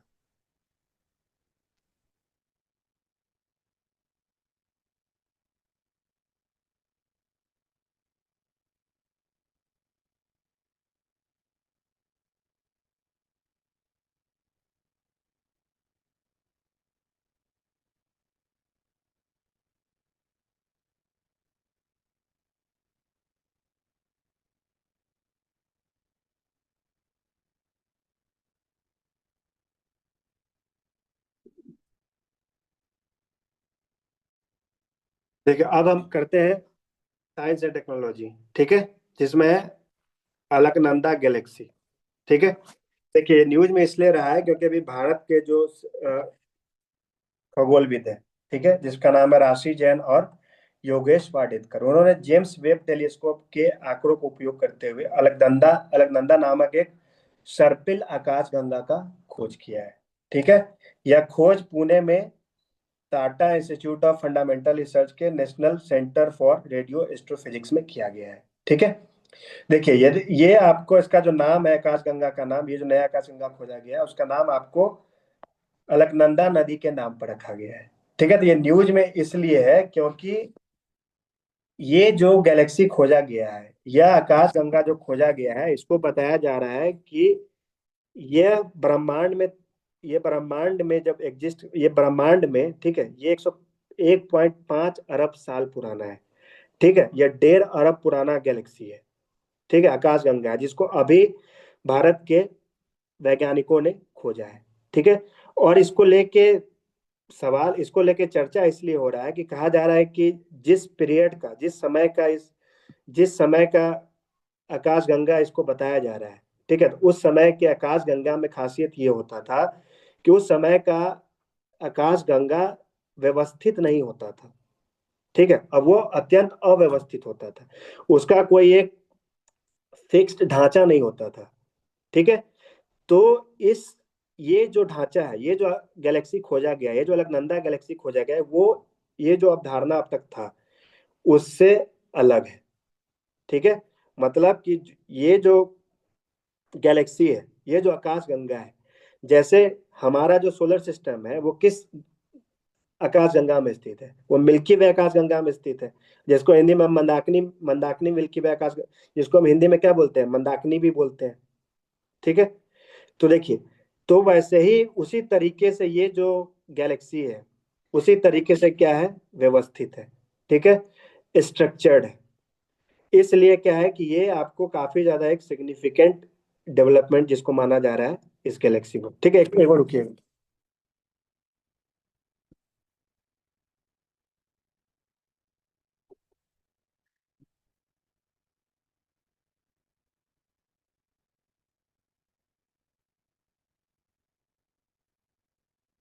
ठीक है, तो इसलिए क्या है कि इसको एक काफी ज्यादा सिग्निफिकेंट डेवलपमेंट माना जा रहा है। ठीक है, और ये क्या है, एक सर्पिल आकाशगंगा है। ठीक है, तो ये अलग अलकनंदा गैलेक्सी के बारे में आपको ये जो जानकारी है वो आपको पता होना चाहिए कि ये क्यों सिग्निफिकेंट है, ये क्यों महत्वपूर्ण है। ठीक है, और ये किस तरीके से हमारा जो जिस आकाशगंगा में हमारा सोलर सिस्टम है उससे वो कितना मैच खाता है। ठीक है, अब आते हैं जीपीएस स्पूफिंग। ठीक है, अभी क्या हुआ है कि इंदिरा गांधी एयरपोर्ट पर, ठीक है, इसका इम्पैक्ट देखा गया है, इसका प्रभाव देखा गया है।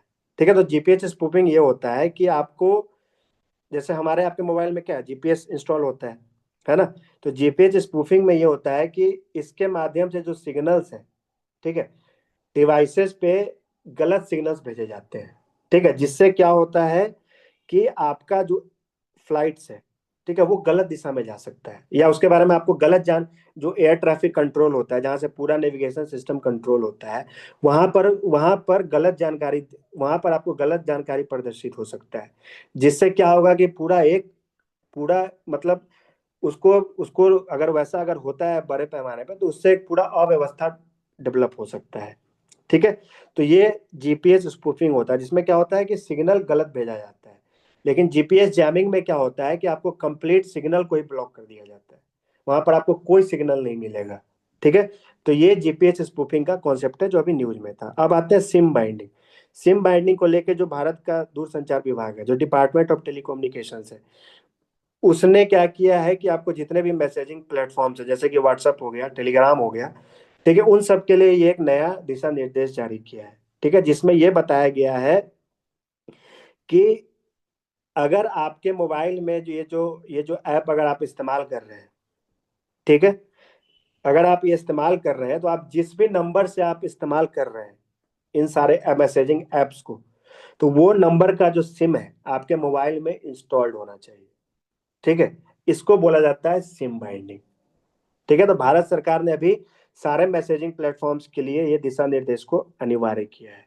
ठीक है, अभी भारत के जो केंद्रीय एवं विज्ञान एवं प्रौद्योगिकी मंत्री है जितेंद्र सिंह, उन्होंने बेंगलोर में भारत के पहले स्वदेशी उत्पादन संस्करण पायलट प्रशिक्षण विमान हंस 3NG का शुभारंभ किया। ठीक है, तो मतलब आपको ये जानना है कि भारत का पहला जो स्वदेशी पायलट प्रशिक्षण विमान है उसका क्या नाम है, हंसा 3NG। ठीक है, जिसका जो उत्पादन है वो अभी बेंगलोर में भी उसको शुभारंभ किया गया है। ठीक है, अब देखिए, वैज्ञानिकों ने क्या किया है कि अभी क्षुद्र ग्रह एस्टेरॉयड जिसका नाम बेनू है, ठीक है, वहां पर कुछ, जैसे ग्लूकोज हो गया, राइबोज हो गया, इस प्रकार के जीवन के लिए जो आवश्यक जो कुछ तत्व होते हैं उसको वहां पर,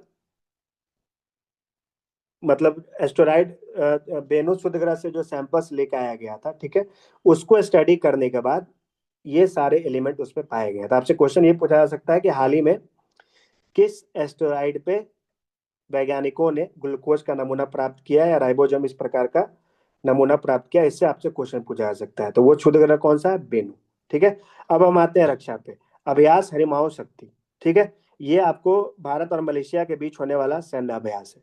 ठीक है, तो इसका पांचवा संस्करण 5 से 18 दिसंबर 2025 तक राजस्थान के महाजन फील्ड फायरिंग रेंज में इसको आयोजित किया गया। ठीक है, इसका मेन मकसद है कि आतंकवाद रोधी अभियानों के बीच, दोनों देशों के बीच कैसे समन्वय स्थापित किया जा सके इसको सुनिश्चित करना। ठीक है, भारतीय नौसेना दिवस ये आपको हर साल 4 दिसंबर को मनाया जाता है। 4 दिसंबर को जो नौसेना दिवस मनाया जाता है वो क्यों मनाया जाता है, वो ऑपरेशन ट्राइडेंट की याद में मनाया जाता है। तो ऑपरेशन ट्राइडेंट क्या है, ये आपको 1971 में जब बांग्लादेश मुक्ति युद्ध चल रहा था तो उस समय भारत नौसेना ने इस ऑपरेशन के माध्यम से कराची पोर्ट पर ठीक है, काफी ज्यादा नुकसान पहुंचाया था, जिसमें पाकिस्तान का जो नौसेना क्षमता है वो काफी ज्यादा प्रभावित हुआ था। इसलिए हम लोग हर साल 4 दिसंबर को नौसेना दिवस मनाते हैं। उसके बाद देखिए स्वदेशी फाइटर जेट एस्केप सिस्टम, इसको डीआरडीओ ने अभी कहाँ पे सफलतापूर्वक पूरा किया है? वो चंडीगढ़ में पूरा किया है। कहाँ पे पूरा किया है? चंडीगढ़ में पूरा किया। देखिए इसमें मेनली क्या होता है, इस सिस्टम से क्या होगा कि जिसके हमारा, जैसे क्या होता है कि फ्लाइट वगैरह में जब क्रैश वगैरह होने रहती मतलब होने वाला स्थिति में होता है, तो पायलट लोग क्या करते हैं? इजेक्ट करते हैं। ठीक है, तो वैसा सिचुएशन के लिए हमने क्या किया है, अपना एक इंडिजीनियस, ठीक है, अपना एक स्वदेशी तकनीक का हमने निर्माण किया है। और भारत ऐसा जेट एस्केप सिस्टम बनाने वाला कुछ चुनिंदा विशिष्ट देशों के समूह में शामिल हो गया है। ठीक है, अब आते हैं आईएनएस अरिधमन। ठीक है, भारत अपना पहला जो तीसरा न्यूक्लियर सबमरीन है, ठीक है, परमाणु शक्ति संचालित जो सबमरीन है, पनडुब्बी है, जिसका नाम आईएनएस अरिधमन है, उसको बहुत जल्दी इसको शामिल करने जा रहा है। ठीक है, जो दूसरा न्यूक्लियर पावर्ड सबमरीन था, जो परमाणु शक्ति संचालित जो पनडुब्बी था, आईएनएस अरिघात, ठीक है, उसको पिछले साल आपको भारत अपने फोर्सेज में इसको शामिल किया था। अगर आपसे पूछा जाए कि पहला कौन था परमाणु शक्ति संचालित मिसाइल पनडुब्बी, तो उसका क्या नाम है? आईएनएस अरिहंत। ठीक है, एक्यूवेरिन का 14वां संस्करण, ठीक है, कहाँ पर आयोजित हुआ? केरला के तिरुवनंतपुरम में। और ये भारत और मालदीव के बीच होने वाला एक संयुक्त सैन्य अभ्यास। सशस्त्र सेना दिवस भारत हर साल 7 दिसंबर को मनाता है। ठीक है, ये 1949 से इसका शुरुआत हुआ है। महिला शांति और सुरक्षा इंडेक्स 2025-26, ठीक है, इसको Georgetown institute for women peace and security और पीस रिसर्च इंस्टीट्यूट ओस्लो ने जारी किया है। ठीक है, यह सूचकांक दुनिया भर के देशों के तीन मुख्य आधारों पर महिलाओं की स्थिति के हिसाब से रैंक देता है। ठीक है, वो 3 पैरामीटर कौन है? समावेश, न्याय और सुरक्षा। ठीक है, इसमें पहला रैंक किसको मिला है? डेनमार्क को मिला है। ठीक है, दूसरा किसको मिला है? आइसलैंड को। तीसरा किसको मिला है? नॉर्वे को। भारत को अगर इसमें रैंक क्या है, तो वो 0.607 है। सॉरी, भारत का स्कोर कितना है? 0.607 है। भारत का रैंक कितना है? 131वां है। ठीक है, सबसे लोवेस्ट इस पे किसको रैंक दिया गया है? सबसे नीचे स्थान पे किसको रखा गया है? अफगानिस्तान को। ठीक है, अब दूसरा देखिए, तीसरा विश्व कौशल एशिया प्रतियोगिता 2025। भारत इस प्रतियोगिता में आपको पहली बार भाग लिया है। ठीक है, और भारत इस प्रतियोगिता में 6 मेडल जीता है, और भारत को पदक तालिका में 8वां स्थान प्राप्त हुआ है। ठीक है, जिसमें आपको 1 रजत, 2 कांस्य और 3 उत्कृष्टता पदक है। ठीक है, और यह ताइवान के ताइपे में इसको आयोजित किया गया था। अब देखिए रिपोर्ट, खाद्य और कृषि के लिए दुनिया की भूमि और जल संसाधनों की स्थिति 2025 रिपोर्ट, इसको खाद्य और कृषि संगठन ने भी जारी किया था। ठीक है, कभी कभी आपसे टाइटल पूछ देता है, जैसे एसओ का देखिएगा तो ह्यूमन डेवलपमेंट रिपोर्ट का आपको थीम और टाइटल पूछे हुए। ठीक है, तो इसी तरीके से इसका क्या है टाइटल, थीम? भूमि स्वामित्व के विभिन्न स्तरों पर भूमि क्षरण से निपटना। ठीक है, ये आपको एफओ का मतलब खाद्य और कृषि संगठन का पहला आपको प्रमुख रिपोर्ट है, जो भूमि और जल संसाधनों की वैश्विक स्थिति का आकलन करता है। इसका प्रथम निष्कर्ष, कुछ जो इंपॉर्टेंट निष्कर्ष है वो आपको जानना चाहिए। इसमें कहा गया है कि 2025 तक, ठीक है, जो खाद्यान्न का जो डिमांड है वो 50% तक बढ़ सकता है। ठीक है, भोजन का, पशु आहार का और रेशा का। दूसरा इसमें कहता है कि वैश्विक आबादी का जो लगभग 8% है, वो भुखमरी का सामना कर रहा है। ठीक है, जिसमें लगभग 67 करोड़ लोग हैं। ठीक है, और ऐसा इसमें यह भी बताया गया है कि मानव गतिविधियों से होने वाले भूमि क्षरण का, ठीक है, जो 7% से अधिक प्रभाव है। ठीक है, मतलब जो भूमि क्षरण हो रहा है मानव गतिविधियों से, उसमें से जो 7% शेयर है, जो 7% हिस्सा है, वो कहाँ पे जा रहा है? वो कृषि क्षेत्रों पर जा रहा है। ठीक है, जिससे आगे चल के जो खाद्य असुरक्षा का स्थिति पैदा हो सकता है। ठीक है, जो कृषि क्षेत्र है वो 72% मीठे पानी का उपयोग करता है, जिससे अत्यधिक जल का दहन होता है। ठीक है, उसके बाद देखिए पुरस्कार और सम्मान, फीफा शांति पुरस्कार। ठीक है, डोनाल्ड ट्रंप को नोबेल प्राइज तो नहीं मिला, लेकिन जो फीफा है, जो जिसको फुटबॉल वर्ल्ड कप ये सब जो कराता है, उसने अपना पहला फीफा शांति पुरस्कार शुरू किया है, जिसको पहला अवार्ड किसको दिया? अमेरिका के राष्ट्रपति डोनाल्ड ट्रंप को। ठीक है, उसके बाद देखिए भारत खेल आते हैं। भारत का ओलंपिक संघ और इटली का राष्ट्रीय ओलंपिक समिति, इन दोनों ने आपसी देशों के दोनों इन दोनों देशों के बीच खेल संबंधों को बेहतर करने के लिए एक एमओयू पर हस्ताक्षर किया है। ठीक है। स्वीडन के पोल वाल्ट स्टार अर्मन डुप्लांटिस और अमेरिकी धावक सिडनी मैकलॉगलिन नेवरन को 2025 का विश्व एथलेटिक्स पुरस्कार में विश्व एथलीट के रूप में सम्मानित किया गया है। ठीक है, विश्व एथलेटिक के तौर पे। बेल्जियम चूंकि भारत को हराया इसलिए इंपॉर्टेंट है। बेल्जियम भारत को हराकर मलेशिया में अपना पहला सुल्तान अल्जान शाह 2024 का हॉकी का खिताब जीता। Rohit Sharma one day international cricket में सर्वाधिक छक्का मारने वाले क्रिकेटर बन गया। उन्होंने शाहिद अफरीदी का रिकॉर्ड को तोड़ा है। ठीक है। विराट कोहली, ठीक है, क्रिकेट के किसी भी एक संस्करण, किसी भी एक एडिशन में, एक फॉर्मेट में सबसे ज्यादा शतक बनाने का रिकॉर्ड उन्होंने बनाया है। ठीक है। जब उन्होंने वनडे क्रिकेट में रांची में साउथ अफ्रीका के खिलाफ उन्होंने 52वां वनडे शतक लगाया। ठीक है। और ऐसा करके उन्होंने सचिन तेंदुलकर का रिकॉर्ड को उन्होंने तोड़ा। ठीक है। भारत के जो शतरंज के ग्रैंड मास्टर है अर्जुन एरिगैसी, ठीक है, उन्होंने 5 बार के विश्व चैंपियन विश्वनाथन आनंद को हराकर जेरूसलम मास्टर 2025 का दूसरा संस्करण जीत लिया। ठीक है। न्यूज में क्यों हो रहा है? क्योंकि दोनों जो फाइनलिस्ट थे वो कौन थे? भारतीय थे। अब आते हैं नियुक्ति पे। देखिए एप्पल ने क्या किया अभी, अमर अमर सुब्रमण्यम को आर्टिफिशियल इंटेलिजेंस के लिए अपना पहला नया वाइस प्रेसिडेंट नियुक्त किया है। ठीक है। विवेक चतुर्वेदी को central board of indirect taxes and custom से क्या किया गया? नया चेयरपर्सन नियुक्त किया गया है। अब आते हैं हम लोग राज्य विशिष्ट करंट अफेयर्स पे। बहु विवाह पर रोक। ठीक है। असम विवाद अभी अब आपको असम बहु विवाह निषेध विधेयक 2025 जो कानून है उसको पारित किया है। ठीक है। उत्तराखंड के बाद असम देश का दूसरा राज्य बन गया है जिसने एक से ज्यादा पत्नियां रखने की प्रथा के खिलाफ खास तौर पर कानून बनाया है। ठीक है। प्रोजेक्ट महादेव महादेवा, ठीक है, ये मेनली आपको महाराष्ट्र में ग्रास रूट लेवल पे फुटबॉल के संस्कृति को बढ़ाने के लिए महाराष्ट्र सरकार का पहल है। ठीक है। जिसमें आपको महाराष्ट्र सरकार जो भी टैलेंटेड यूथ होंगे उनको 5 साल तक के लिए जो स्कॉलरशिप ये सबका भी जो सुविधा है वो प्रदान करेगा। ठीक है। तमिलनाडु का जो नाच 5 नए प्रोडक्ट है, ठीक है, जिसका नाम आपको लिखा हुआ है वेरयूर कपास केसारी कविंदा पड़ी नट्टू सकरई। इस प्रकार से 5 जो नए उत्पाद हैं उनको भौगोलिक संकेत का टैग मिला है। ठीक है, जीआई टैग जिसको बोलते हैं। 26वां हॉर्नबिल फेस्टिवल अभी न्यूज में था इसलिए क्योंकि वहां पर भारत के नेशनल एंथम इन सबको गाने को लेकर वहां पर कंट्रोवर्सी हुआ। ठीक है। तो हॉर्नबिल फेस्टिवल किस राज्य में मनाया जाता है? नागालैंड में मनाया जाता है। ठीक है। कार्तिकेय दीपम उत्सव ये कहाँ पे मनाया गया? अभी तमिलनाडु में मनाया गया। ये काफी ज्यादा कंट्रोवर्सी में है। ठीक है। कि यहाँ पर अभी इसको लेके क्या है, वहां पर कुछ सांप्रदायिक वहां पर तनाव तमिलनाडु में देखने को मिल रहा है। ठीक है। और इसमें क्या है कि हाई कोर्ट के एक जज जिन्होंने निर्णय दिया जिसके बाद वहां पर दीप को जलाया गया है, ठीक है, तो उनके खिलाफ भी अभी अपोजिशन के जो एमपी है उन्होंने एक महाभियोग का प्रस्ताव लाने का प्रस्ताव संसद में उन्होंने दिया है, जिसके कारण ये काफी ज्यादा न्यूज में है। ठीक है। तो कार्तिकेय दीपम उत्सव कहाँ मनाया गया? तमिलनाडु में। ठीक है। राज्यपाल आंध्र प्रदेश के जो राज्यपाल है अब्दुल एस नजीर, उन्होंने आंध्र प्रदेश का राजभवन का नाम बदल के क्या कर दिया? लोक भवन कर दिया।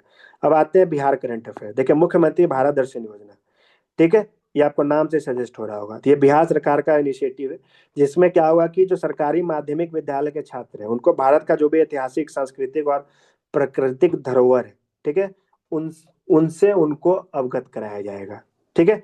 और भारत और राज्य में पहले से एक योजना चल रहा है जिसका नाम है मुख्यमंत्री बिहार दर्शन योजना। मतलब यहाँ पर सरकारी स्कूल के बच्चों को राज्य में जो हमारे राज्य में जो इस प्रकार का जो भी धरोहर है सांस्कृतिक और प्राकृतिक उससे उनसे सरकारी स्कूल के बच्चों को अवगत कराया जाता है। ठीक है। अब देखिए 18वीं विधानसभा के स्पीकर, तो इनको कौन बने हैं? गया टाउन से लगातार 9 बार के विधायक चुने वाले डॉक्टर प्रेम कुमार। ठीक है। इनको सर्वसम्मति से चुना गया है। ये स्वतंत्र भारत के इतिहास में, ठीक है, स्वतंत्र भारत के इतिहास, देखिए सबसे पहले आपको जानना चाहिए कि स्वतंत्र भारत के इतिहास में विंध्येश्वरी प्रसाद वर्मा बिहार विधानसभा के पहले स्पीकर थे। ठीक है। और उन्होंने लगातार 3 साल तक ये कार्यभार संभाला था और लंबे समय तक स्पीकर कार्यकाल में रहने का उन्होंने रिकॉर्ड बनाया हुआ है। ठीक है। भारत संविधान का अनुच्छेद 178 जो है विधानसभा के स्पीकर और उपसभापति के चुनाव और उनकी भूमिकाओं से संबंधित है। अब आते हैं 18वीं विधानसभा के उपसभापति से। डिप्टी स्पीकर कौन बने? तो वो बने जेडीयू के नरेंद्र नारायण यादव। इनकी खासियत यह है कि इनको लगातार दूसरे बार चुना गया है और ये लगातार दूसरे बार इस पद पर आसीन होने वाले सिर्फ दूसरे व्यक्ति हैं बिहार के। ठीक है। और इन्होंने लगातार 8वीं बार चुनाव जीता है। कहाँ से? मधेपुरा जिला के आलमनगर विधानसभा क्षेत्र से। ठीक है। उसके बाद देखिए इन्होंने 98वें बिहार विधानसभा के प्रोटेम स्पीकर के रूप में भी कार्य किया। ठीक है, मतलब जब नए एमएलए चुन के आते हैं, ठीक है, तो उसमें जो नए सदस्यों को जो ओथ दिलाया जाता है, शपथ दिलाया जाता है, उसके लिए राज्यपाल क्या करते हैं, प्रोटेम स्पीकर को नियुक्त करते हैं। ठीक है, तो इनको नरेंद्र नारायण यादव को प्रोटेम स्पीकर के तौर पे भी बिहार के राज्यपाल ने नियुक्त किया था। अब देखिए, बिहार सरकार के द्वारा नए विभागों का गठन, 3 नए विभाग का गठन किया गया। आप सब लोग देखा होगा, युवा रोजगार और कौशल विकास विभाग, उच्च शिक्षा विभाग और नागरिक उड्डयन विभाग। ठीक है, और ये बिहार में जो भी 45 जो पहले से जो सरकारी विभाग है, उनके अतिरिक्त ये विभाग होंगे। मतलब अब क्या हो जाएगा, 45+3 48 सरकारी विभाग हो जाएगा। ठीक है, अब आ जाता है बिहार विपणन प्रोत्साहन निगम, बिहार मार्केटिंग प्रमोशन कॉरपोरेशन। ठीक है, बिहार सरकार क्या करेगा, बिहार विपणन प्रोत्साहन निगम निदेशालय स्थापित करेगा। ठीक है, जिसका मेन मकसद क्या होगा कि जो भी रूरल इकोनॉमी, आर्थिक, जो भी आपको ग्रामीण अर्थव्यवस्था, जैसे कि आपको पशुपालन हो गया, बागवानी हो गया, कृषि हो गया, ऐसे उत्पादों को ज्यादा से ज्यादा मार्केट मिले।